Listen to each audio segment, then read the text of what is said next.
একজন মহিলা এমন এক দুঃসাহসিক কাজ করল যা কল্পনাও করা যায় না। সে নিজের কপালে আঠা লাগিয়ে একেবারে সোনার আংটিটা সেখানে আটকে দিল। এত দামি জিনিস চুরি করলে ধরা পড়লে বড় শাস্তি হতে পারে, কিন্তু সে একটুও ভয় পেল না। চতুরতার সাথে একটি নকল উইগ পরে দোকানের কর্মচারীর চোখ ফাঁকি দিয়ে যখন কর্মচারী তাকে জিজ্ঞেস করলো কিছু লাগবে কিনা, মহিলা নির্বিকারভাবে বলল তার কিছুই দরকার নেই। তারপর সে হেঁটে চলে গেল যেন কিছুই ঘটেনি। কিন্তু কর্মচারী এত সহজে ছেড়ে দেওয়ার লোক ছিল না। পরের দিন ফোন ট্র্যাক করে সে সরাসরি পৌঁছে গেল মহিলার বাড়িতে।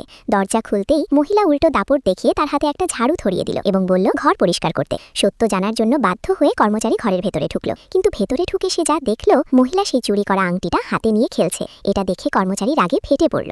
এদিকে অন্যদিকে মহিলার সঙ্গী ফোনে খবর পেয়ে আনন্দে আত্মহারা, কারণ এই জিনিসগুলো বিক্রি করলে তারা অনেক দিন আরামে থাকতে পারবে। কিছুক্ষণ পর সে বাড়িতে পৌঁছায় আর দুজনে মিলে আনন্দ করার পরিকল্পনা করে, কিন্তু তারা জানতো না কর্মচারী তখনও বাড়ির ভেতরেই আছে। তারা যখন চুরি করা জিনিস বিক্রির পরিকল্পনা করছিল, কর্মচারী সবকিছু মোবাইলে রেকর্ড করে ফেলল।